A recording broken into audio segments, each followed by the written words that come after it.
Coming up on Bruce Lee Lives. He radiated action heroes. He jumped off the screen. Obliterated bad guys. He'd take on like 10 dudes and light everybody up. And dominated movie screens. It's the martial arts blended with the camera work. With razor-sharp skill and mad charisma, Bruce Lee left audiences in total awe. But, you know, it's like he could really throw down. On camera, nobody made martial arts look this real. He just wanted to do it real, and he wanted it raw. Now, Bruce Lee's authenticity inspires a new breed of athlete. In skateboarding, either you're the real deal or you're just a poser. Real skill and the ability to show it in style. That's what makes an icon. It's Bruce Lee, the entertainer, on Bruce Lee Lives.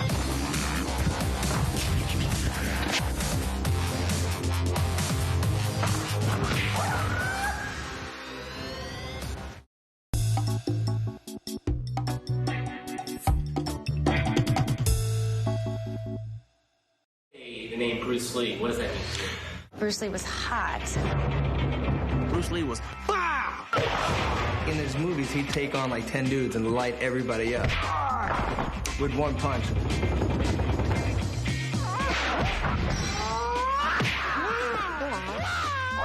The sound effects, the noises he made when he would strike.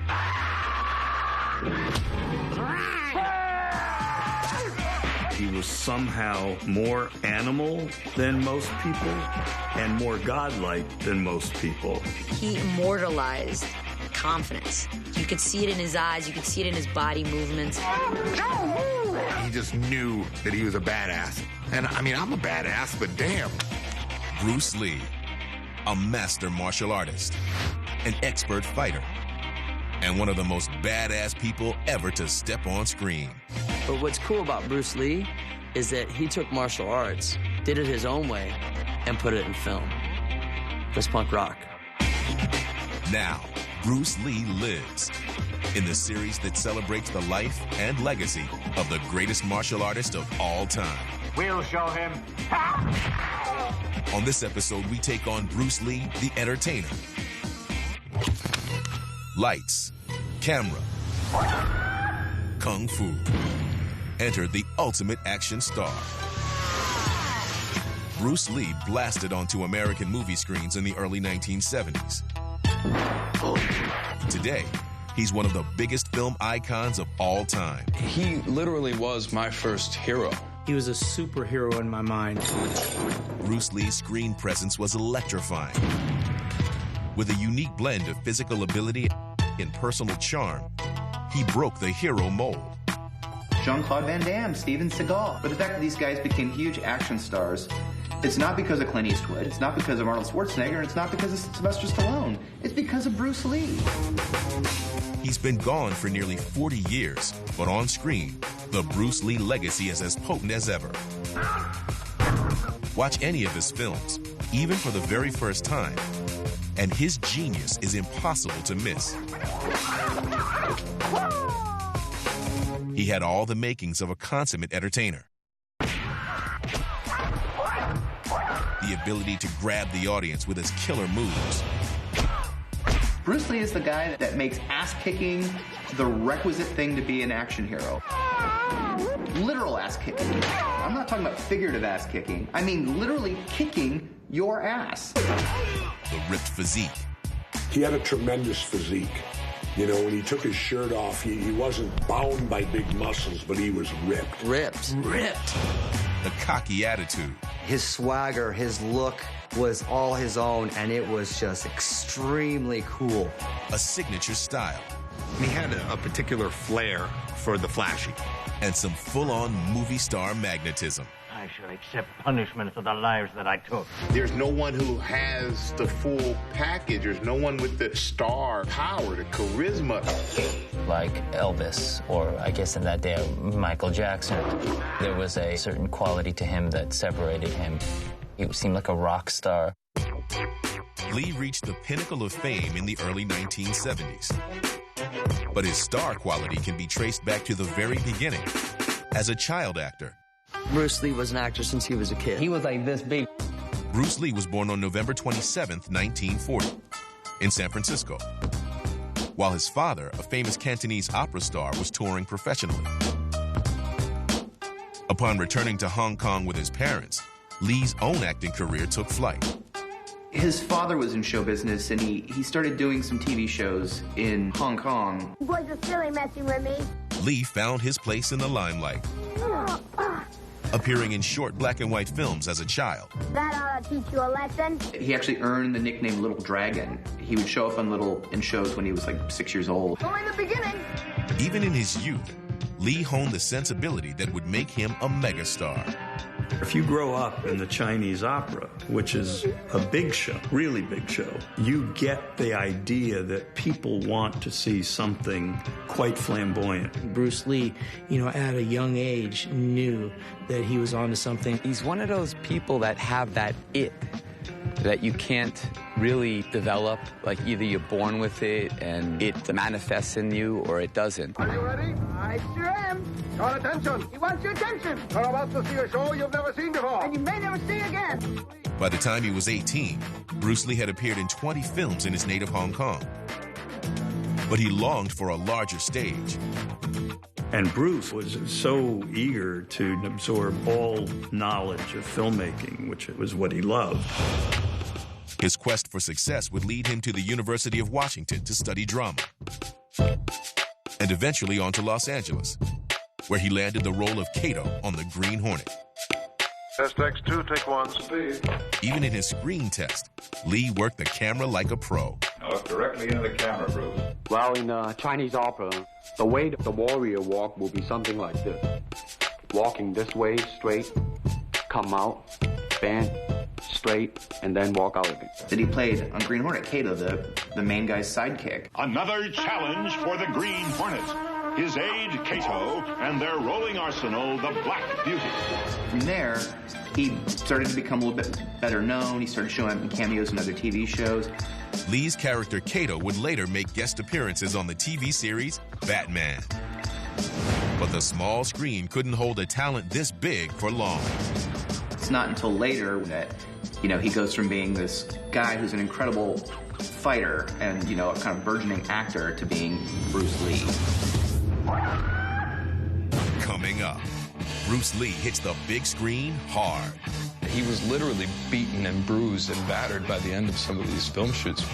And then the action gets extreme as modern-day sports stars rip, ride, and roar in the footsteps of Bruce Lee. Bruce Lee first impressed American audiences with his television roles in the mid-1960s. But his real star quality wasn't showcased until years later, in a string of popular movies from the early 1970s. Films that would eventually become the stuff of legend and change the shape of Kung Fu cinema forever. I don't know of any movie now that holds up to a Bruce Lee film. I just would watch him on repeat, always, relentlessly.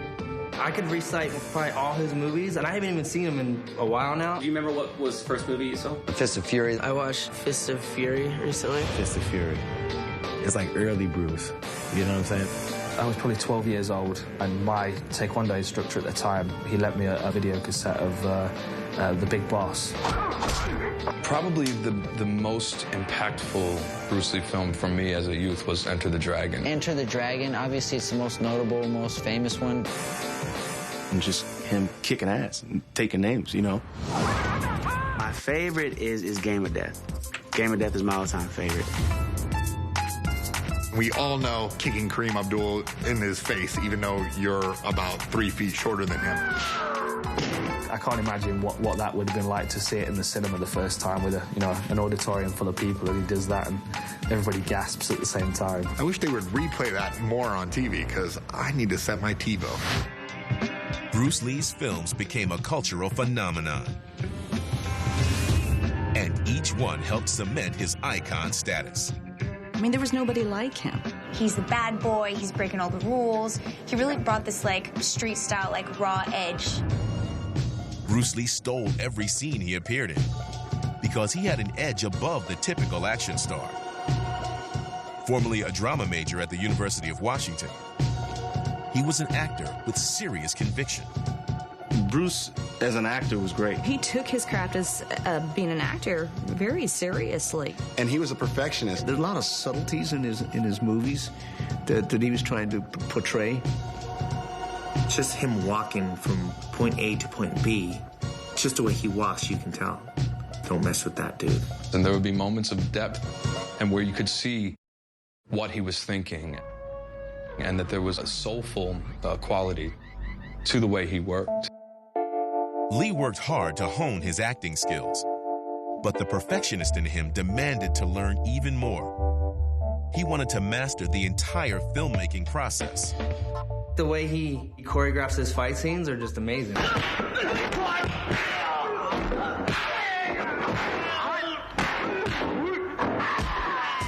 cinematic language that he used was really designed to make the action more enhanced.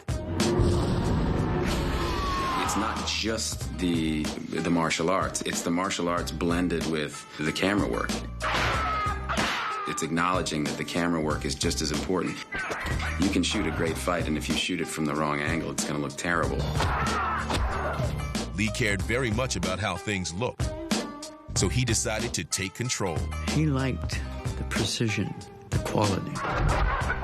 You better have the cameras ready because he's going to do it the first time. He understood cinema. He really did. Bruce Lee would do it all. Transcending the role of actor, he went on to write, choreograph, direct, and produce for film. And his standards were high. From his first starring role to his later work behind the camera, he held tight to a guiding principle: keep it real. This was a major deviation from the kung fu films of the past. Well, originally, when you had martial arts-based films in Hong Kong, they were very fantastic. You know, they usually involved these guys who were mythic warriors that could fly through the air and were incredible swordsmen. What he really did with martial arts and with action films is he simplified it. There's no gadgets, no one's flying. Like, he made it as real as possible, and that was his philosophy for Kung Fu. He wanted the movements to be crisp and have a realistic reaction to it. Every time you go flying through the air as if you got kicked good and hard. He made it awesome and cool to just be organic, to be real. The sense of realism that Lee brought to his films had to feel authentic, for this was a man who knew what it was to fight. He took his licks. I mean, he got the light speed out of him sometimes, you know, by some of the things that he had to do. Hitting the ground, making it look like he took a punch. He was literally beaten and bruised and battered by the end of some of these film shoots. The reason Lee was able to make fighting look so real hinged on one key factor: pure skill. I mean, anybody who's watched Bruce is impressed by his speed, for one thing, because he's probably one of the fastest guys you've ever seen. He's fast and agile. Quick hands, the quick feet. He was known for speed and, you know, how hard he can hit from a short distance. The power didn't come from his enormous muscles. It came from his speed and his constant sort of readiness. The legitimate skill that Lee possessed was rare in movies. This wasn't an actor trained to do stunts. This was an extreme athlete, first and foremost. He brought out that athletic ability that you didn't really see in other martial arts movies. A lot of the actors now don't have a skill set, anything like that, you know. I mean, this wasn't like Karate Kid, Ralph Macchio, you know? It's like he could really throw down. You know, for him to be doing a kick to an opponent twice the size and reaching his head, you know, I mean, that's something that, hell, we don't even see today. But what we do see today is the power that the true artist brings to performance in any sport. Like Lee's insistence on realism in his films, the quality that sets them apart from the rest. Today's athletes aspire to match skill, style, and showmanship to continue to push limits and stand out from the pack. You can't be fake. You got to know, like, you have those skills. I think it's very important for the viewing audience to believe what they see happening on the screen. Whether it's wheelies and stoppies and riding a bike backwards, it has to be real. If Bruce Lee rode a motorcycle, that's how he'd ride. In skateboarding, we have that same principle. Either you're the real deal or you're just a poser.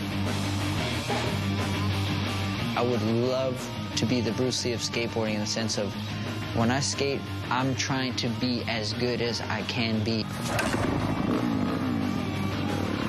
And I feel like in our sport, yeah, we may get out there and, talk a big game. And get out there and stir up the media, but hey, in the end, we're still laying down 360s, backflip. All the gnarliest tricks, we do it.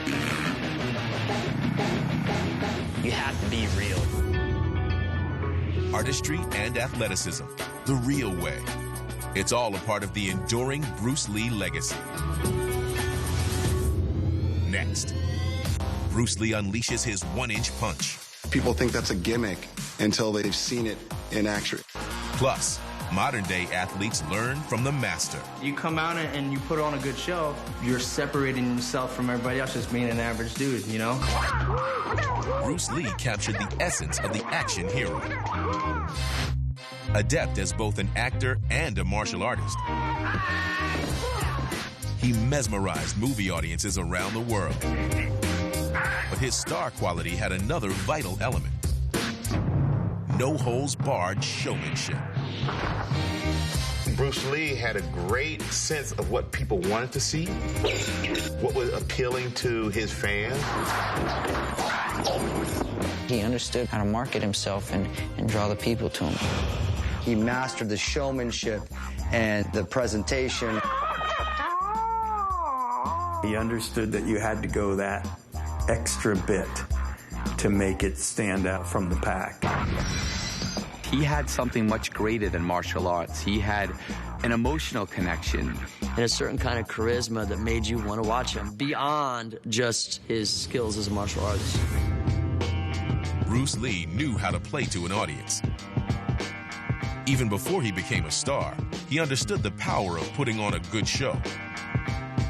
Back when he competed in martial arts competitions, he would often demonstrate signature moves, like two-finger push-ups and the one-inch punch.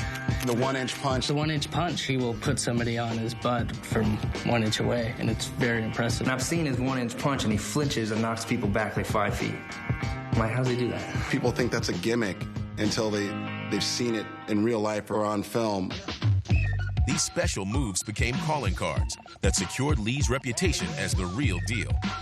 And even though he pushed for authenticity on screen, he knew how to throw in a little razzle-dazzle.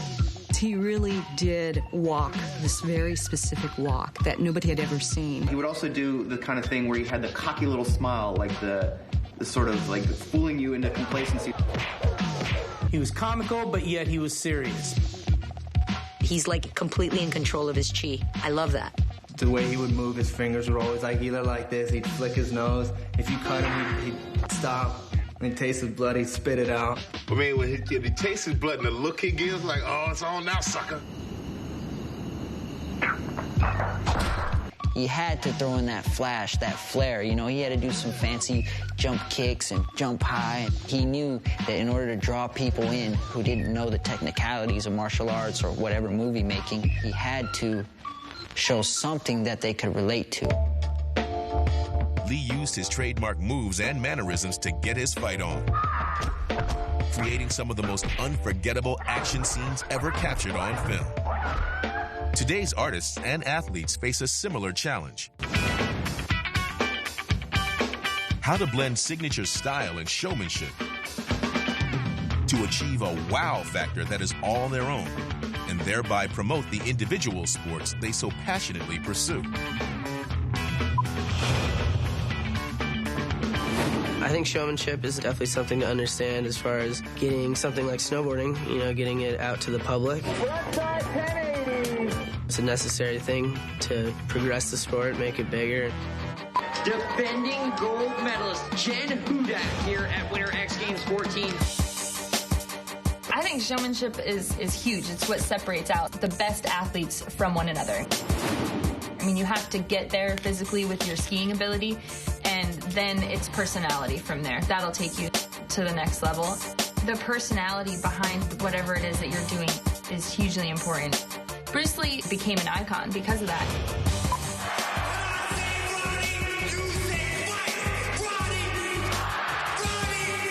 We all do the same tricks.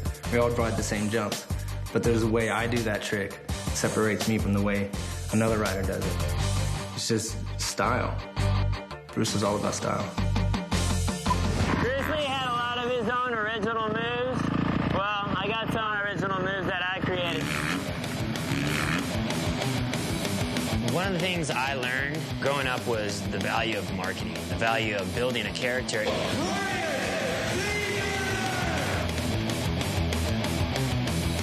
What separates me from another guy who can do backflips on dirt bikes or can ride fast at the track or, race, is a good racer? There's a lot of guys with a lot of talent. There's only a few guys that have the eye for entertaining people. You're doing a show. It's a show. I mean, wake up. That's the reality of it. These people want to be entertained. And what Bruce Lee was really good at was he developed his own way. And you see that in athletes today. There's certain athletes that have that, and they stand out, and they shine, and they're the ones that everybody's attracted to. Every sport has its superstars. Those that stand out from the rest in terms of their skill, showmanship, and style. For nearly 40 years, one man has personified that unbeatable combination. There is only one master. Bruce had it all, man. He kicked a lot of butt in movies. It's pretty simple. He had signatures, and those signatures end up being definition. He was completely unique in that way. That's what makes an icon. And that's why, to this day, Bruce Lee lives.